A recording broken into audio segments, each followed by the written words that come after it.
شروع اللہ کا نام لے کر جو بڑا مہربان نہایت رحم والا ہے۔ کہنے لگے اب تم نے سب باتیں درست بتا دی، غرض بڑی مشکل سے انہوں نے اس بیل کو ذبح کیا جبکہ وہ ایسا کرنے والے لگتے نہ تھے، اور جب تم نے ایک شخص کو قتل کیا تو اس میں باہم جھگڑنے لگے، حالانکہ جو بات تم چھپا رہے تھے اللہ اس کو ظاہر کرنے والا تھا۔ چنانچہ ہم نے کہا کہ اس بیل کا کوئی سا ٹکڑا مقتول کو مارو، اس طرح اللہ مردوں کو زندہ کرتا ہے اور تم کو اپنی قدرت کی نشانیاں دکھاتا ہے تاکہ تم سمجھو۔ پھر اس کے بعد تمہارے دل سخت ہو گئے گویا وہ پتھر ہیں یا ان سے بھی زیادہ سخت،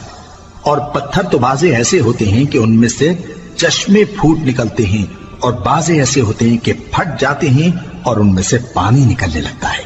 اور بعضے ایسے ہوتے ہیں کہ اللہ کے خوف سے گر پڑتے ہیں، اور اللہ تمہارے کرتوتوں سے بے خبر نہیں۔ مومنو، کیا تم امید رکھتے ہو کہ یہ لوگ تمہارے دین کے قائل ہو جائیں گے؟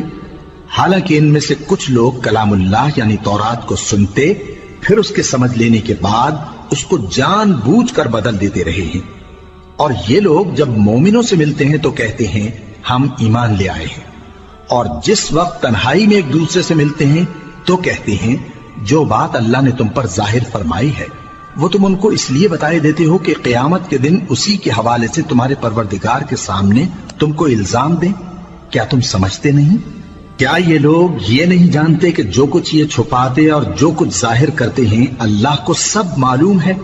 اور بعض ان میں ان پڑھ ہیں کہ اپنی آرزوؤں کے سوا اللہ کی کتاب سے واقف ہی نہیں، اور وہ صرف اٹکل سے کام لیتے ہیں۔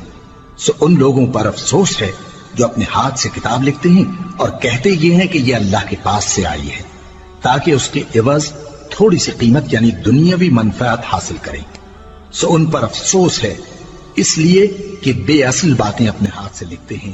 اور پھر ان پر افسوس ہے اس لیے کہ ایسے کام کرتے ہیں۔